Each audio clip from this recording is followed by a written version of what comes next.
سيدي يا رسول الله وعلى آلك وأصحابك يا سيدي يا حبيب الله الصلاة والسلام عليك يا سيدي يا رسول الله وعلى آلك وأصحابك يا سيدي يا حبيب الله الصلاة والسلام عليك يا سيدي يا رسول الله وعلى آلك وأصحابك يا سيدي يا حبيب الله.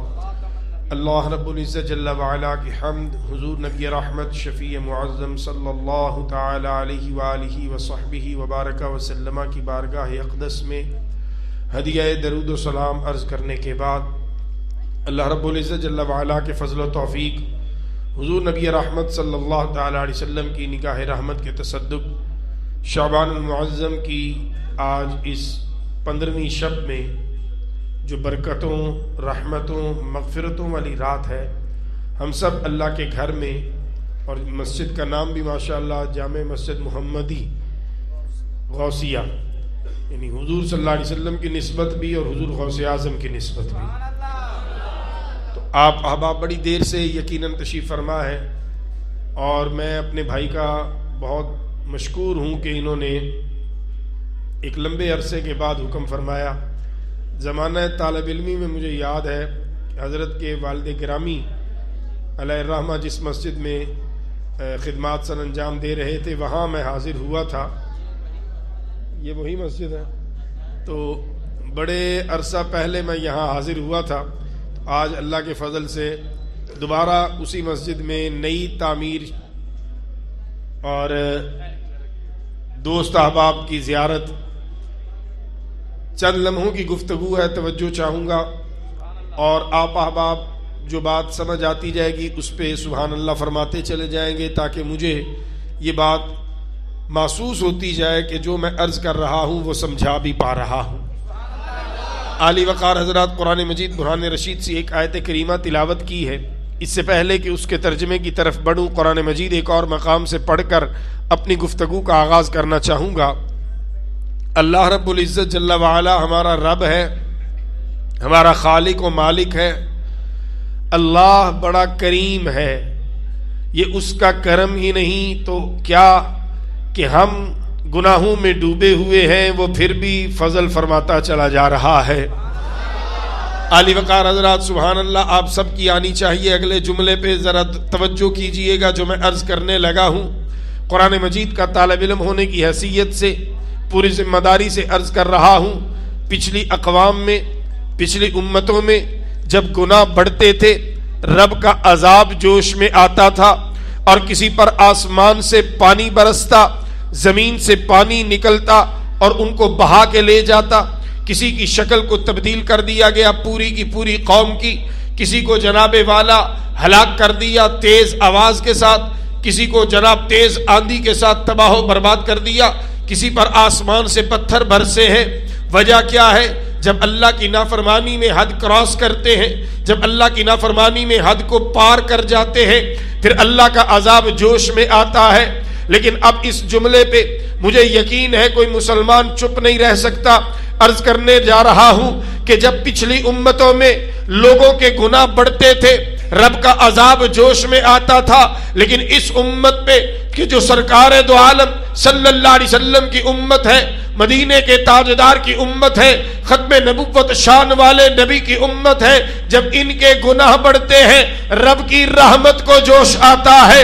وہاں عذاب جوش میں آتا تھا، یہاں رب کی رحمت جوش میں آتی ہے. اور جب رب کی رحمت جوش میں آتی ہے تو کبھی معراج النبی کی رات امت کو عطا ہو جاتی ہے، کبھی شب بارات کی رات عطا ہو جاتی ہے، کبھی شب قدر کی رات عطا ہو جاتی ہے. یہ راتیں جو عطا ہوتی ہیں دراصل یہ رب کی رحمتوں کا نزول ہوتا ہے. رب کی رحمت یہ چاہتی ہے کہ محبوب کی امت کے گناہوں کو بخش دیا جائے، اس لیے رب یہ گھڑیے عطا فرما دیتا ہے.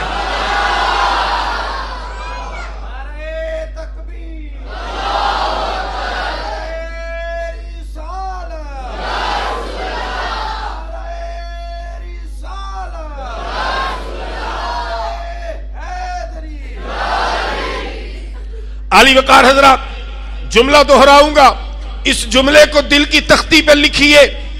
پچھلی امتوں میں جب گناہ بڑھتے تھے رب کا عذاب جوش میں آتا تھا، ان قوموں کو رب کا عذاب دبوچ لیتا تھا، سنبھلنے کی مہلت بھی نہیں ملتی تھی۔ یہ اس امت پہ رب کا کرم ہے، اور کس کی وجہ سے ہے؟ مدینے کے تاجدار کی وجہ سے ہے، آمینہ کے لال کی وجہ سے ہے، رسول رحمت للعالمین کی وجہ سے ہے۔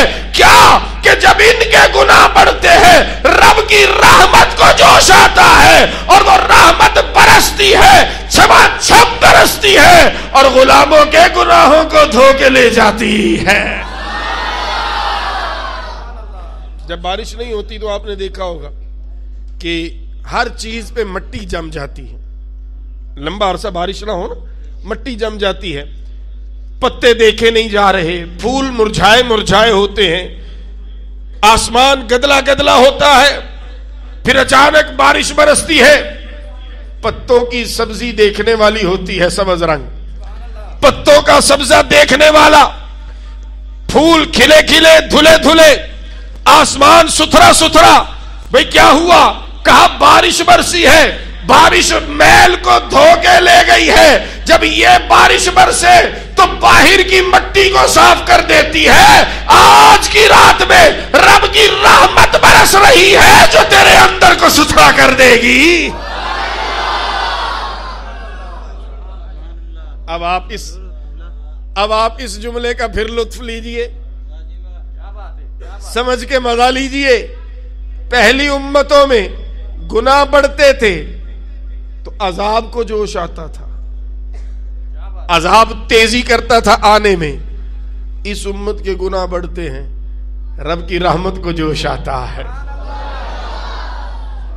رب کی رحمت کو جوش آتا ہے۔ اور کیوں نہ آئے؟ امام ابن کثیر نے البدایہ والنہایہ میں اس روایت کو بیان کیا۔ تیرے اور میرے کریم آقا مدنی آقا صلی اللہ علیہ وسلم اپنے غلاموں میں تشریف فرما ہے، ارشاد فرمایا حیاتی خیر لکم و مماتی خیر لکم، میرے غلاموں میری ظاہری زندگی بھی تمہارے لیے بہتر، میرا دنیا سے پردہ فرما جانا بھی تمہارے لیے بہتر۔ غلام حیران ہے، صحابہ تڑپ اٹھے، عرض کی آقا آپ کی موجودگی ہمارے لیے رحمت ہے۔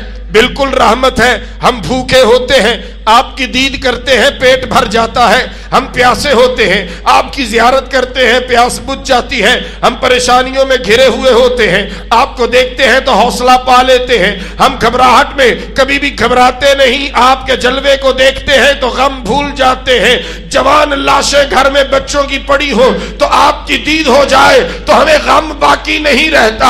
آقا یہ تو سچ ہے کہ دنیا کا ہر غم آپ کو دیکھ کر بھلا دیا جاتا ہے، لیکن اگر آپ سامنے نہ ہو، آپ کا یہ بددعا والا چہرہ آنکھوں کے سامنے نہ ہو، علم نشرہ کا سینہ نہ ہو، واللیل کی زلف نہ ہو، وما ینطق عن الہوی ان ہوا الا وحی یوحی والی زبان نہ ہو، ید اللہ والے ہاتھ نہ ہو، تو آقا پھر کیسے خیر ہو سکتی ہے؟ پھر خیر نہیں، پھر تو پریشانی ہی پریشانی ہوگی۔ اور یاد رکھیے گا یہ کہنے والے سچے لوگ ہیں، یہ سچے لوگ ہیں۔ یہ کون لوگ ہیں؟ صحابی اپنے کھیت میں ہل چلا رہا ہے، بچہ دوڑتا دوڑتا آیا، کہنے لگا بابا بابا آقا دنیا میں تشریف فرما نہیں رہے، ظاہری طور پر وصال با کمال فرما گئے ہیں۔ صحابی نے فوراً آنکھوں پہ ہاتھ رکھا، عرض کی یا اللہ آنکھیں واپس لے لے، جب وہ نہیں رہے تو پھر کس کو دیکھنا؟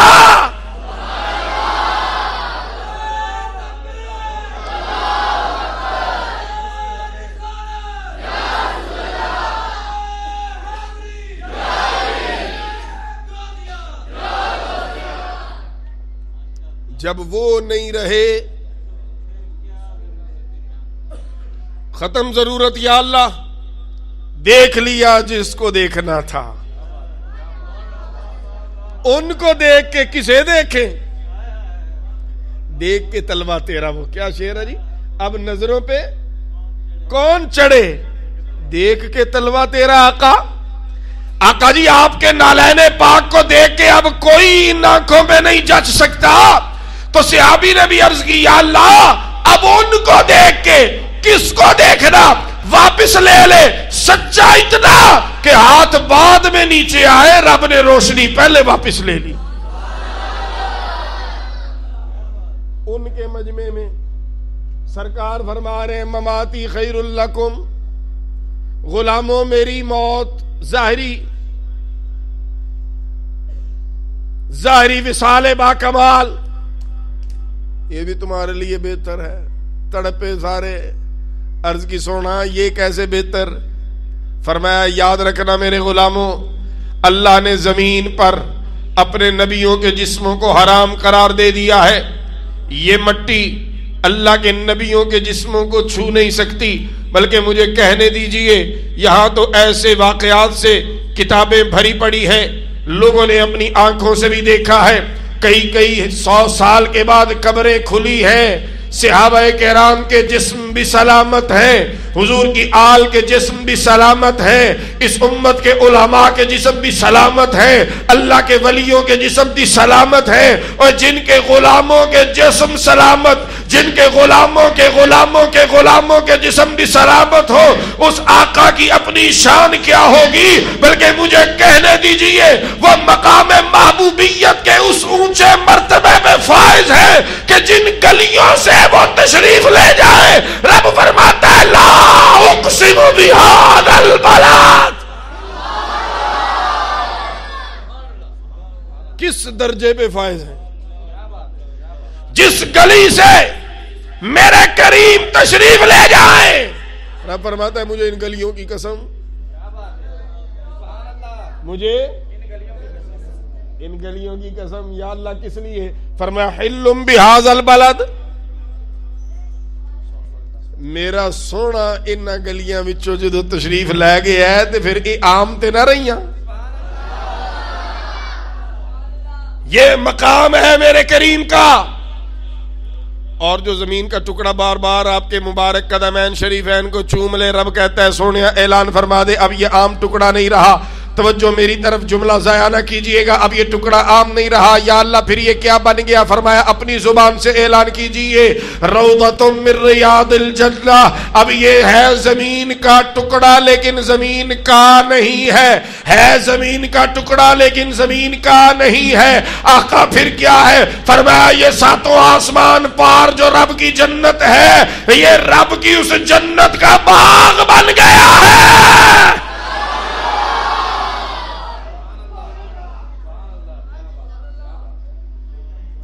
اسی زمین کا حصہ روضہ شریف اور منبر شریف کے درمیان جو حج عمرہ کر کے آئے ہیں وہ تو بڑے اچھے سے سمجھیں گے میری بات، وہاں ایک حصہ ہے جسے کہا جاتا ہے ریاض الجنہ۔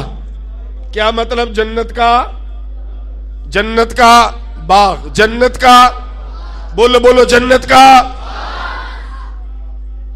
ہے زمین، جنت آسمان نہ تو اتے، جیڑا اتھو جنت ایتھے لے آوے۔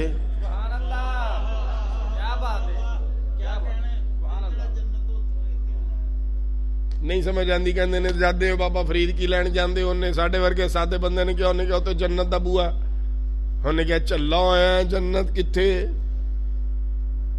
او 7 آسماناں دے اوتے تو فرید دے کول کھچ لیا ہے، تو میں کہا تیری بیبے دے پیراں تھلے کی ہے؟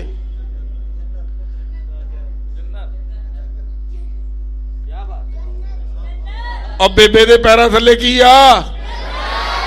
میں کیا او کہندا او تے اللہ لے آیا، میں کہا جڑا رب تیری اماں دے پیراں تھلے جنت لے آ سکدا ہے، بابا فرید دے جناب والا مزار تے جنت نہیں لے آ سکدا؟ حضور صلی اللہ علیہ وسلم کے مبارک قدمین چومے زمین نے، رب نے فرمایا اب اعلان فرما دیجئے یہ زمین کا ٹکڑا نہیں رہا،